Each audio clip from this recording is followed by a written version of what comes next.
بسم اللہ الرحمن الرحیم۔ دوستو، جیسے کہ معلوم ہے کہ یہ ماہ مبارک ہمارے درمیان سے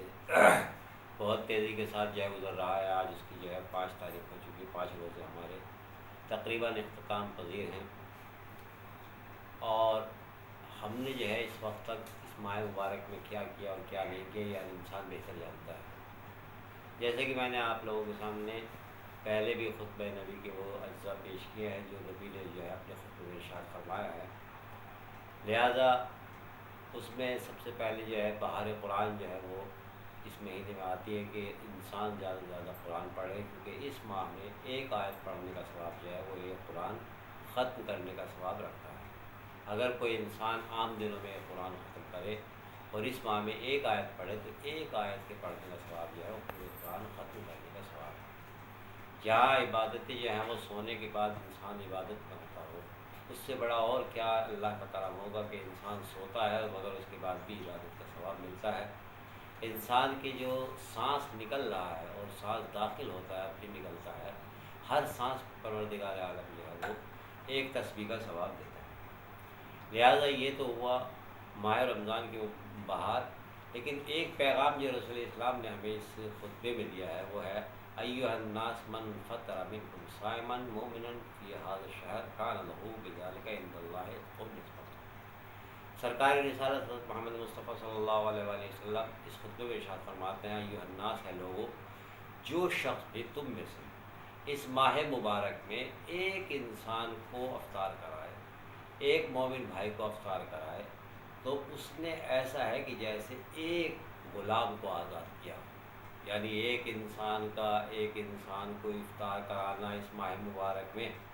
لہٰذا کیا ہے، ایک غلام آزاد کرنے کے برابر ہے۔ ذرا آپ سوچئے کہ ایک انسان ایک غلام اگر خریدے تو وہ کتنا مہنگا ہوتا ہے، کتنا پیسہ۔ آج کل تو غلام ملتے بھی نہیں ہیں، لیکن اس زمانے میں بھی غلام جو ہے بہت مہنگے ملتے تھے۔ تو لہٰذا لاکھوں میں جو ہے، کئی لاکھ میں جو ہے کہ انسان ملے گا، لیکن پروردگار عالم کا یہ دسترخوان اتنا رحم و کرم اس کا اس ماہ میں ہے کہ اگر ایک انسان کو جو ہے افطار کرا دے تو پروردگار اس کو ایک غلام آزاد کرنے کا ثواب دیتا ہے۔ اب یہاں پر یہ سوال پیدا ہوتا ہے، رسول اسلام کے زمانے میں بھی یہ بات پیدا ہوئی، اور جیسے رسول اسلام نے یہ بیان کیا کہ جو ایک انسان کی جو ہے وہ روزہ کشائی کرائے، روزہ افطار کرائے، اس کو جو ہے ایک غلام آزاد کرنے کا ثواب ہے،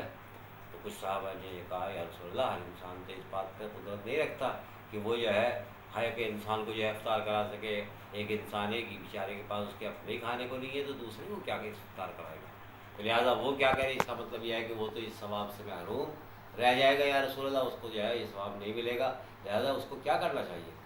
تو اب آپ یہ سوچیں کہ انسان جو ہے رسول کے سامنے جو ایسی جرت کی بات کہہ رہا ہو کہ یا رسول اللہ ہمارے پاس نہیں ہے، ہم کس طریقے سے اس ثواب میں داخل ہوں۔ تو سرکار رسالت حضرت محمد مصطفیٰ صلی اللہ علیہ وسلم نے فرمایا کہ یہ ضروری نہیں ہے کہ ایک انسان کو پیٹ بھر، اگر انسان کے پاس کچھ بھی نہیں ہے اور ایک کھجور سے بھی کسی کا روزہ افطار کرا دے تو اس کو بھی ایسے ہی ثواب ملے گا۔ یا رسول اللہ، ایک انسان تو وہ بھی ہے جس کے پاس کھجور بھی نہیں ہے، جس کے پاس کچھ بھی نہیں ہے، لہٰذا وہ کیا کرے، وہ بیچارہ اس کا مطلب ہے ثواب سے محروم رہے گا۔ تو سرکار رسالت کا وہ جوش بھر جملہ اور وہ کریمانہ جملہ جو آپ نے فرمایا اور اللہ کے اس مبارک مہینے میں کہا، اگر کسی کے پاس ایک خرما بھی نہیں ہے اور وہ انسان اپنے یہاں ایک گلاس پانی سے کسی کو جو ہے افطار کرا دے تو اس کو بھی وہی ثواب ملے گا۔ تو آپ سوچئے کہ اگر ایک انسان اس ماہ مبارک میں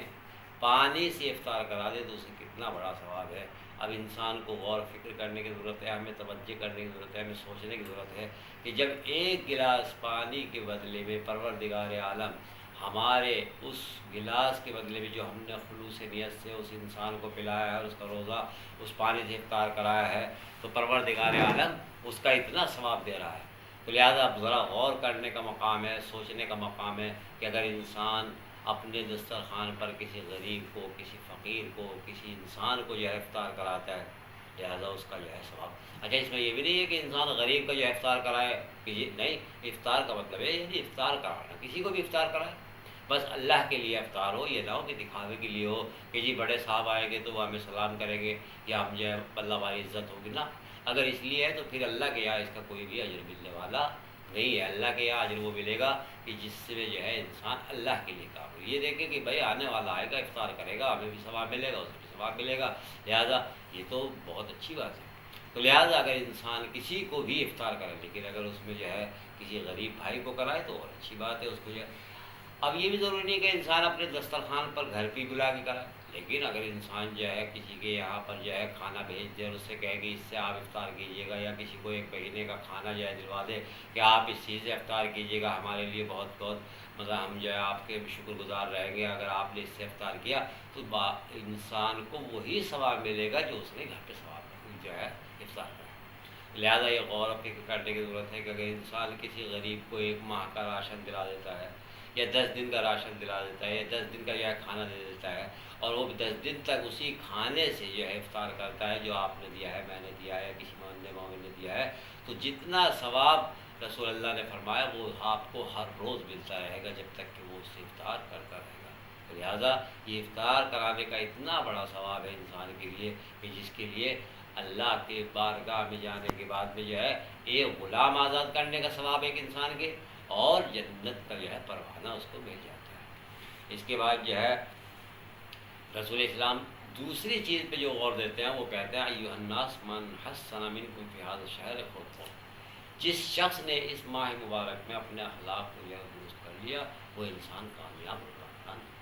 وہ انسان جو ہے، کیونکہ یہ روزہ جو ہے ہمیں درس اخلاق بھی دیتا ہے، ہمیں اخلاقیات کا درس بھی دیتا ہے بھائی، چونکہ مساوات پیدا کرنے کا نام ہی روزہ ہے۔ اس میں انسان جو ہے تمام کے تمام مساوی ہو گئے، تمام کے تمام ایک ہو گئے، تمام کے تمام جو ہے وہ ایک ہی پلیٹ فارم پر جمع ہو گئے، غریب ہے تو وہ بھی بھوکا ہے، فقیر ہے تو وہ بھی بھوکا ہے، مالدار ہے تو وہ بھی بھوکا ہے، تمام کے تمام صبح کی اذان سے مغرب تک ایک ہی جو ہے پلیٹ فارم پہ کھڑے ہیں، ہم ایک ہی ٹرین میں بیٹھے ہوئے ہیں، ایک ہی ڈبے میں سوار ہیں۔ یہ نہیں کہ ایک انسان جو ہے وہ صبح کو جو ہے مطلب دوپہر کے بعد کھول لے گا، ایک انسان جو ہے مغرب سے پہلے نہیں، سب کے لیے قانون ایک رکھا شریعت نے کہ سب کو۔ تو لہٰذا جب ہم سب ایک اس پر ہیں تو ہمارا اخلاق بھی سب کے لیے برابر ہونا چاہیے، ہم آپس میں جو ہے اخلاق سے پیش آئیں۔ سب سے بڑے جو اس ماہ مبارک میں اپنے اخلاق کو انسان اگر درست کر لیتا ہے تو اس کے لیے پروردگار عالم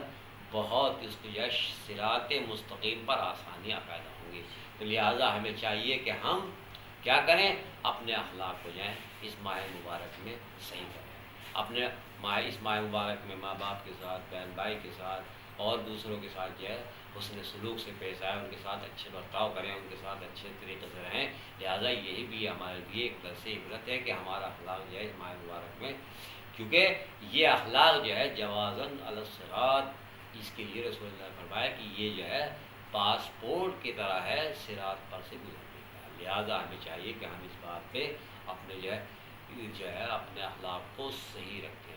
لہٰذا ماہ مبارک صرف کھانا پینا چھوڑ دینے کا نام نہیں ہے، ماہ مبارک جو ہے انسان کی تربیت گاہ ہے، انسان کے لیے ایک میدان عمل ہے، ایک میدان تربیت ہے کہ جس میں داخل ہونے کے بعد انسان جو ہے دوسروں کے بارے میں سوچنے لگتا ہے، غریب کے بارے میں سوچنے لگتا ہے، فقیر کے بارے، جبکہ جب انسان کو بھوک محسوس ہوتی ہے، جب انسان جو ہے وہ تڑپتا ہے، جب انسان کو پیاس محسوس ہوتی ہے، تبھی تو اسے اندازہ ہوگا دوسرا بھی پیاسا ہے، تبھی تو اسے اندازہ ہوگا دوسرا بھی بھوکا ہے۔ جب ہمیں بھوک لگ رہی ہے تو لہٰذا اس ماہ مبارک میں ہمیں اپنے اخلاق کی جو ہے وہ شکل دلانا چاہیے، ایک دوسرے سے پیار محبت سے ملنا چاہیے، ایک دوسرے کے اوپر جو ہے ہمیں رحم کرنا چاہیے۔ تیسری بات، اپنے مرحومین کو اس میں یاد رکھیں۔ یہ نہیں ہے کہ ہمارا جانے والا چلا گیا تو اس کا جو ہے دروازہ بند ہو گیا، ٹھیک ہے اس کے اعمال خود بخود جو ہے جو وہ کرتا تھا وہ بند ہو گئے، لیکن ہمارے ہاتھ میں جو دے کے گیا ہے پروردگار کا یہ کتنا بڑا احسان ہے کہ اس نے اس دروازے کو کھول کے رکھا۔ اگر ہم اپنے مرحوم کے لیے کوئی چیز دیتے ہیں تو پروردگار عالم اس کو جو ہے دیکھتا ہے، اس کو جو ہے آپ جو ہے 1 مہینے کا کھانا، 1 مہینے کا جو ہے طعام، 1 مہینے کی افطار جو ہے اپنے مرحوم کی طرف سے دے گا، کسی غریب کو اپنے مرحوم کو ثواب پہنچا سکتے ہیں۔ اور اس ماہ مبارک میں اگر کوئی انسان یہ کام کرے اور مہینے کی اگر قدرت نہیں رکھتا ہے، 1 دن کی پہنچا دے،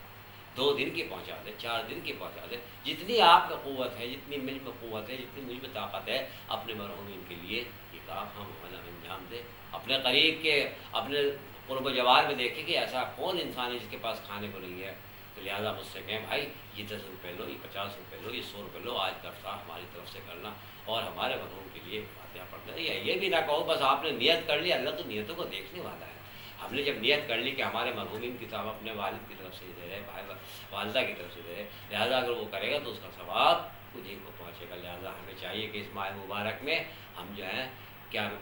اپنے جو ہے مرحومین کو یاد رکھیں، ان کی جو ہے یہ فراموش نہ کریں۔ انہوں نے ہمارے لیے اتنا کچھ کیا ہے تو کیا ہم ان کے لیے اتنا بھی نہیں کر سکتے، لہٰذا باقی پھر بیان کیا جائے گا۔ ہم اس ماہ مبارک میں صرف بھوکے نہ رہیں بلکہ اپنے اخلاق کو سنواریں، اپنے مرحومین کو یاد رکھیں، ان کی جو ہے زیادہ سے زیادہ لیے اشارے ثواب کریں اور ان کے لیے نمازیں پڑھیں، قرآن پڑھیں جہاں ایک آیت، اور اگر خود نہیں پڑھ سکتے تو کسی پڑھوائیں۔ ایسے لوگ موجود ہیں جو آپ کو قرآن پڑھ سکتے ہیں، لہٰذا آپ جو ہے اگر خود نہیں پڑھ سکتے تو کسی پڑھنے والے سے جو ہے اس سے پڑھوائیں تاکہ اس کو جو ہے ثواب مل سکے۔ ایک آیت کا ثواب جو ہے، ایک آیت کا ثواب ایک ختم قرآن کا ثواب، اس سے بڑا اور کیا تحفہ ہوگا آپ کے مرحوم کے لیے کہ اگر ایک انسان کے لیے ایک قرآن پڑھا گیا تو 6666 آیتیں ہیں، تو لہٰذا ایک قرآن پڑھنے کا مطلب ہے 6666 قرآن جو ہے اس کی طرف سے ختم ہوئے اس ماہ مبارک میں۔ لہٰذا ہم دعا کرتے ہیں پالنے والے ہمیں زیادہ سے زیادہ عمل خیر کرنے کی توفیق عنایت فرما، اور ہمیں جو ہے صراط مستقیم اور ائمہ اہل بیت علیہم الصلوۃ والسلام کے راستے پر چلنے کی توفیق عنایت فرما۔